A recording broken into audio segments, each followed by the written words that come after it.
여러분 안녕하십니까. 누리PD입니다. 자, 이번에 출마한 각 후보들 중에요.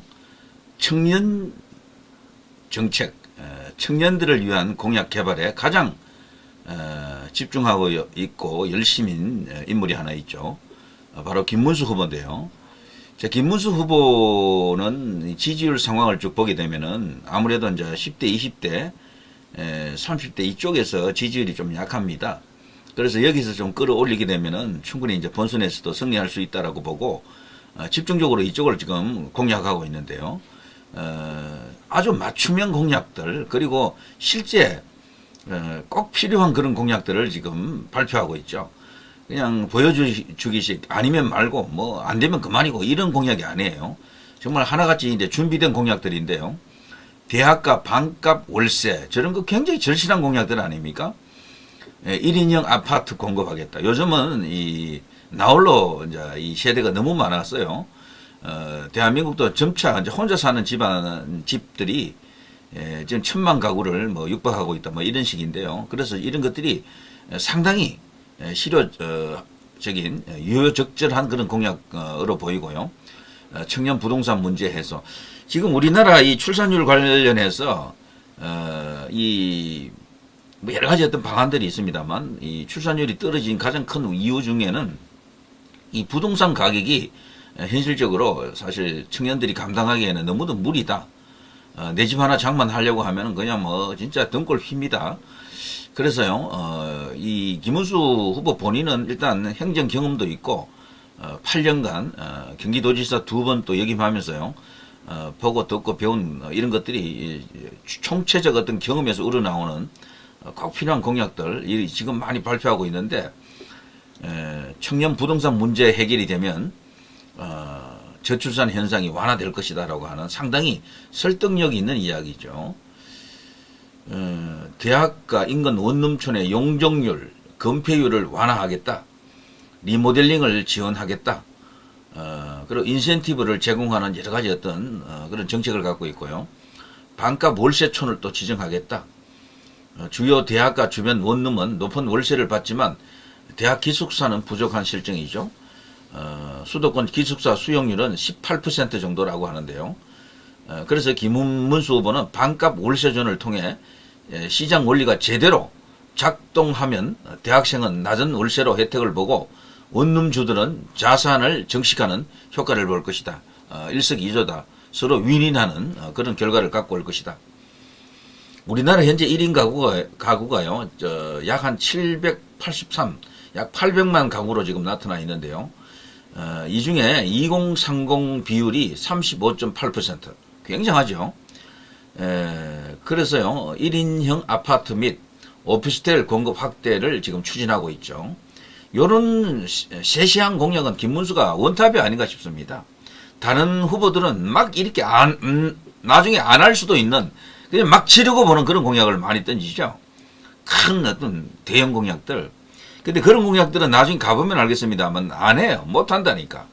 일단 표만 얻어놓고 그냥 나중에 뭐 여론 이렇게 살펴가면서 어물쩍 넘어가 버린다고요.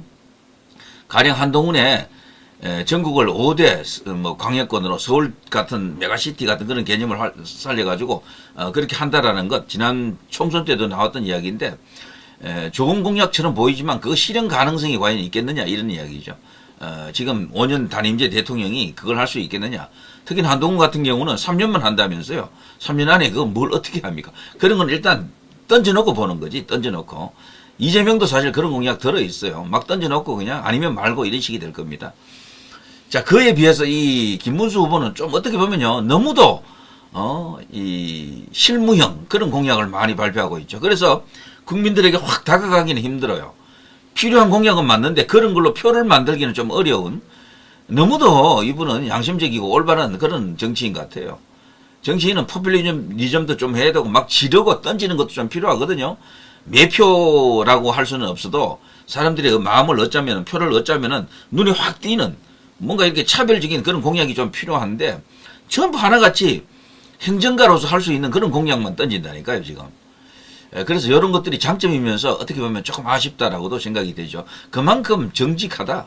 예산을 한 푼도 허투루 쓰지 않겠다라는 그런 어떤 의지의 반영 같습니다. 이런 사람이 대통령이 되면은 정말 나라가 살찌고 부강해지는데 우리 국민들이 과연 이번에 이 김문수라고 하는 진국 진짜를 과연 알아볼런지요. 지금 봐서는 어느 정도는 지금 통하고 있는데 조금 더 올라와야 됩니다. 현재 한 8부 능선까지는 왔어요. 9부 능선까지는 가야 됩니다. 일단. 자, 아무튼 1인 가구가 이렇게 급증하고 있는 추세이기 때문에요. 여기에 적합한 구조와 설비를 갖춘 공공주택을 10% 이상 건설해서 특별 공급한다라고 합니다. 오피스텔은 세제상 중과대상 주택수에서 제외하고요. 10년 이상 보유 후 처분 시에는 매해 5%씩 세 공제율을 적용한다라고 합니다. 그리고요, 아울러 출산한 부부와 부모 세대가 독립된 생활 공간을 유지하면서 함께 사는 세대 공존형 아파트도 공급하겠다. 자, 이런 게 전부 준비된 공약 아닙니까? 오래전부터 본인의 어떤 경험에서 우러나오는 살아있는 공약이다. 이렇게 볼 수가 있겠죠. 우리 언론에서 이런 걸 좀 띄워주면 좋을 텐데, 거의 언론에서는 그냥 슬쩍 지나가는 식으로 보도해놓고는 뭐 언급을 안 해주니까 김문수가 지금 무슨 공약을 말하고 있는지 잘 알려지지 않겠죠. 그렇지만 이런 공약들이 진짜로 필요한 겁니다. 지금 우리나라에는요, 이 정치인들이 공약 장사질을 너무 해가지고 조삼모사형 그 공약이 너무도 많습니다. 아니면 지르고 보는, 아니면 말고 이런 공약들. 자, 아무튼 그리고요, 공공택지의 25%를 돌봄시설을 갖춘 아파트로 조성한다라고 합니다. 이렇게 되면 저출산 현상을 완화하는 데 또 도움이 되겠죠. 돌봄시설 같은 것은 굉장히 필요합니다. 예. 용도 변경과 용적률 인센티브 등을 제공해서 민간 기업에도 생활 분리, 세대 공존형 아파트 건설을 유도한다. 부모 세대가 기존 주택을 처분 임대하면 자식 세대와 함께 특별 가점을 부여하는 결합 청약 제도도 신설한다. 또 김문수 후보는 청년들이 부동산 문제에서 해방되면 학업 경제 활동에 집중할 수 있고 연달아 일자리 저출산 문제까지 긍정적 영향을 주는 선순환 구조를 구축할 수 있을 것이다 라고 언급하고 있습니다. 하나같이 알토란 같은 그야말로 보수 같은 공약이다 라고 봅니다. 이런 분은 포퓰리즘에 대해서는 아주 극도로 부정적인 생각을 갖고 있고, 그리고 대한민국을 살찌우는 가장 안전하면서도 확실한 어떤 그런 방안을 갖고 있죠.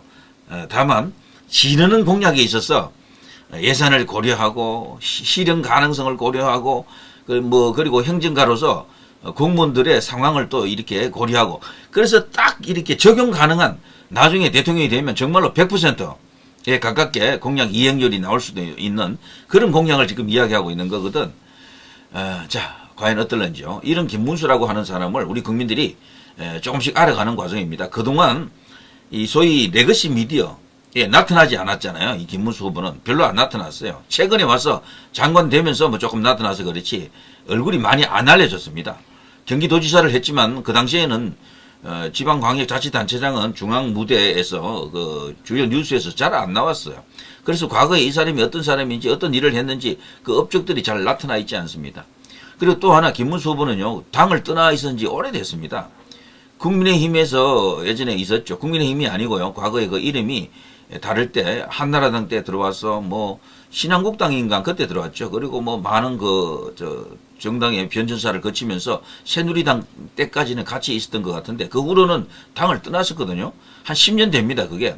근데 당 안에서도 김문수의 포지셔닝이 확고하다라고 보기는 힘들어요. 오히려 홍준표라든가 이런 사람들이 더 확고하게 그 당의 기반을 갖고 있을 수가 있습니다. 다만 인기는 그동안 당심에서는 없었죠, 홍준표는. 그렇지만 지금 4강에 올라가 있는 4명 중에 김문수 후보가 이 당심에서도 압도적이다라고 말하기가 사실 어렵습니다, 약간은. 그래서 당원들 표심 잡는 것도 상당히 신경을 써야 될 것 같습니다. 10년 떠나 있었다라는 게 이게 또 굉장히 큰 이슈예요. 그동안 당하고는 멀어져 있었거든. 뭐 그동안 야인으로 있으면서 광장에서 통일운동, 우파운동, 자유운동 이런 걸 했죠. 그리고 주사파 척결 이런 것을 외치면서 빨갱이 척결 이런 걸 외치는 그야말로 저들이 극으로 부르던 우파 대전사였었죠. 자, 이런 분이 이제 국민의힘에서 후보가 될 수도 있는 위치까지 왔습니다.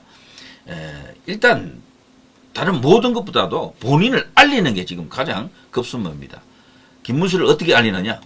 글쎄요, 시간이 지금 많으면 좋은데요, 이 시간이 너무 짧은 거야. 그래서 이 조기 대선 말고 말이죠. 일반적인 대선이었으면 김문수는 약 한 1년쯤 이렇게 뛰면은 충분히 본인이 어떤 사람인지 다 알릴 수가 있을 텐데, 그리고 또 하나 약점이요. 그동안 여론조사 지지율에 김문수라는 이름이 없었잖아요. 이게 나온 지가 얼마 안 되거든. 몇 달 안 돼.